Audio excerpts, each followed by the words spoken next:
When I was coming, I would have come with loads of people, because immediately I became a member, I got a call from Southeast when they say that the whole youths have decided that they will be obedient.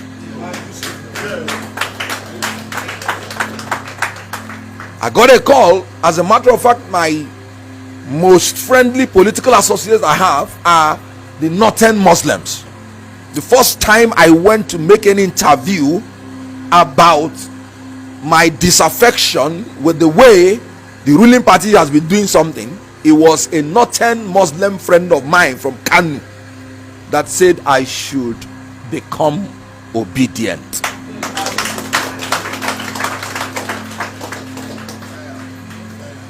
You do not know what you are going into, but let me tell you, this is the revolution we have been praying for.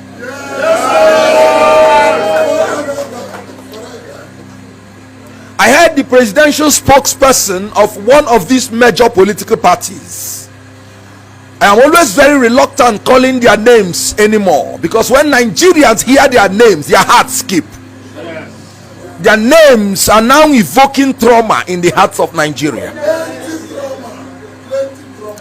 I heard one of the presidential spokesperson saying that democracy is noisy. I can understand why he's saying so, because in his party they have been exchanging ignorance through argument. And you know that empty vessels make the most noise. As I entered here and saw the harmony that is existing, brothers and sisters of this great Labour Party, we don't make noise in Labour Party, we make sound.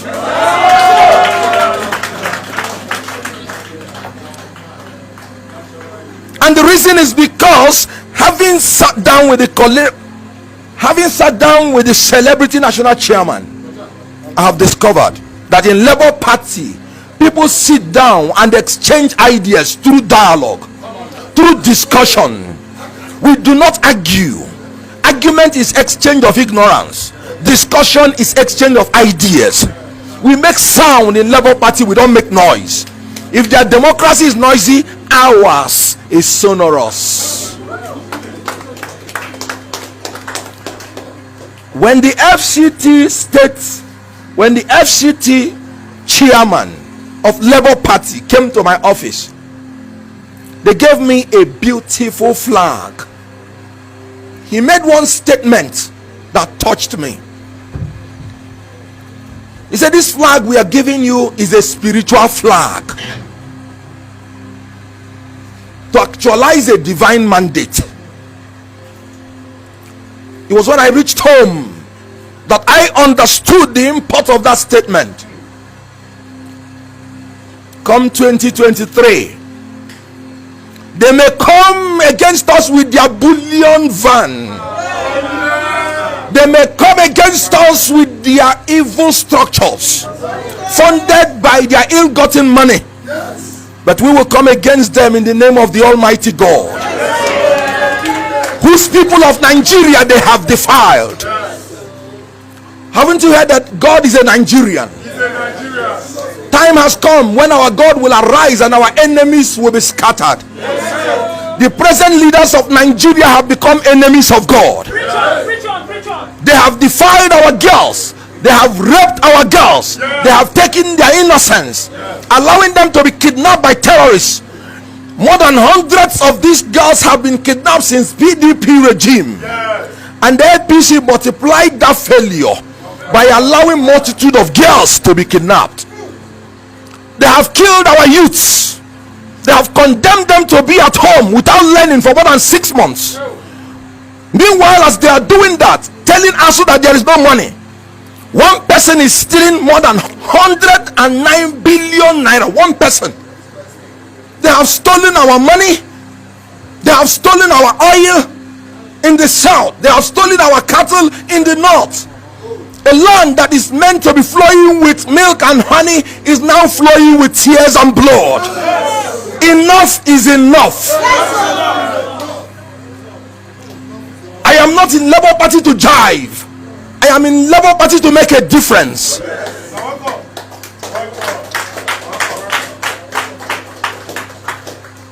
These leaders in any society, there is always a time when an idea will come, and that idea will bear the signature of God, and it will evolve on its own, and it will catalyze into a cacophony of cyclone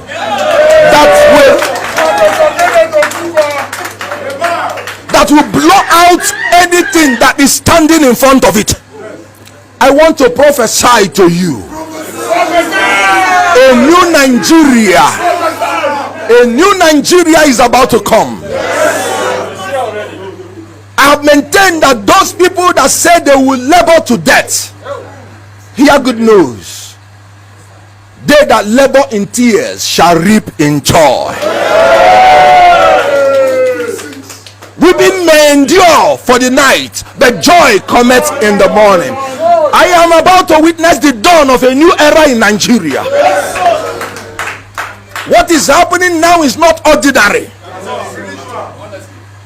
It is uttered by God, and when God utters a thing, my faith tells me he will finish it. P2B is simply a symbol. P2B has said that the people are the president through him. When they made me a spokesperson, I said no, the people are the spokespersons through me. I am the people's spokesperson. I am going to talk, I am going to shout until the difference comes to Nigeria. And I want to tell you this, nothing will stop it. We have been in our doldrums because labor has not understood their power. Labor means people. Every of these major so-called political parties, if you look at their symbols are made of objects. Without human beings, no object can operate. Our logo is the people. My constitution as a lawyer tells me that sovereignty belongs to the people. Now the people will arise, and Nigeria will witness a new dawn. This is the morning of a new era. May I begin to tell you, from henceforth, you will have obedience in everything that is done in Nigeria. When I was coming to this place, people have been thinking that I'm humble. But when I look at the humility of the great servant of Nigeria, P2B, I began to think I have to be more humble. I told my driver, please wait a minute, I have to drive myself. If you want to carry anything from me, I'll say sorry, I am obedient. Now let me come into capacity, into the capability, into the character of this man called P2B. His versatility is very, very commendable, because he had the sagacity to accumulate multiple degrees for the sake of the people that he is about to lead. God has prepared him as a Moses, and now he's about to take us to the promised land. He has been trained in Nigeria, in Britain, in Switzerland, in America. He has visited all the developing countries, and when he gets there, there is one thing that strikes him. What is the development formula that transformed you from being a third world to a first world? We are about to witness a transformation from being a third world to the first world, from consumption to productivity, from corruption to character, from confusion to orderliness. We don't make noise in Labour Party, we make sound. We don't exchange argument, we exchange ideas. We don't argue with discourse. That is why they say it is peaceful, and that is why we are here peacefully staying together. I want to thank all of you for this warm welcome. I want to thank all of you for being a part of this revolution. History will be kind to you, because this is the first time somebody will be following a political party and nobody is saying you're doing it because you're paid money. Don't you know that that is the revolution? Abroad, they think that a Nigerian man cannot do anything except he collects bribe. Now today, Nigerians rising up to follow a man that the whole world knows did not give them money has rewritten that history. From a nation that has been derogated at, from a nation that the whole world has been looking down on us, we are about to be transformed to a nation that people will respect us. So I want to say that I am not just obicentric, I am now obediently obicentric.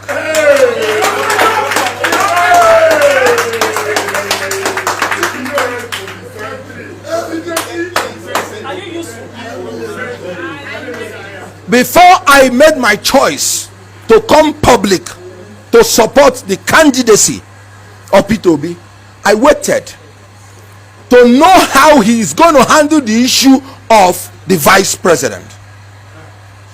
It was important to me because I am the convener of the campaign for equity, justice and fairness in Nigeria. And I said the first task which a presidential candidate, the first official task that he embarks on, is that of choosing a vice president. And I said I was going to test these three candidates before I make my final decision. What happened? In PDP, a candidate voluntarily set up a committee, which he was not supposed to do by the constitution. He outsourced that act, obviously because he is confused on what to do. The committee gave him recommendation and scored the people that they gave him. Scored one 14, scored the others 3. Yet he chose the people that lost election. Would these people not want to rig our election if they allow the chance? Today, the noise is still going on in their party, choosing a vice president, the first job. And look at the other party, the ruling party, that has taught us about equity and justice. And when they made their own choice, till today they are fighting over it, wearing canvas and suit on top of it, you know. Whereas people are challenging themselves on how they will develop their country, they are challenging themselves on how to be fashionable. We have seen what their fashion is giving us. They are still quarreling till today. But when Peter Obi made the choice of his vice president,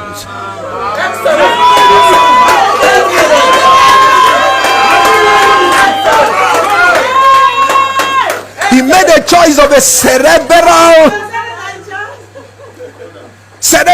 man who comes from a region hitherto thought to be disadvantaged educationally, but who himself is so educated that he is building universities.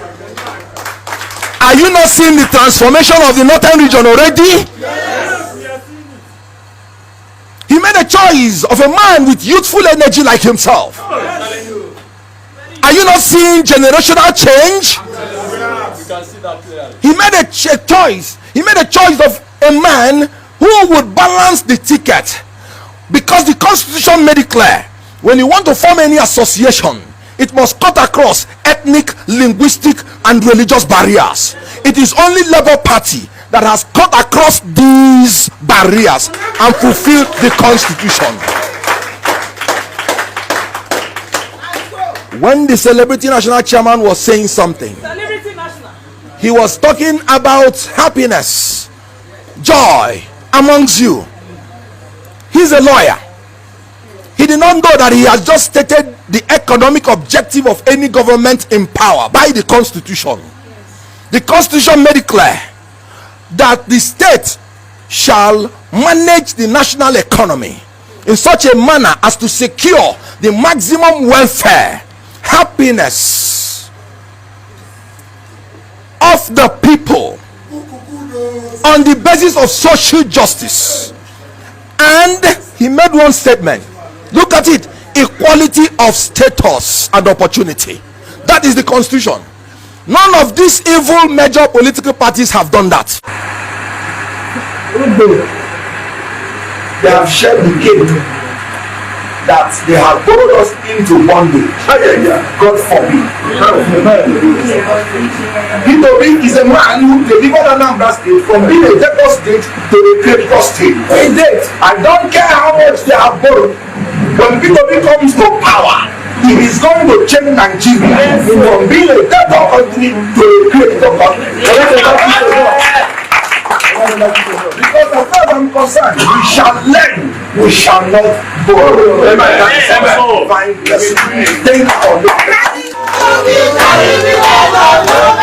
Thank you.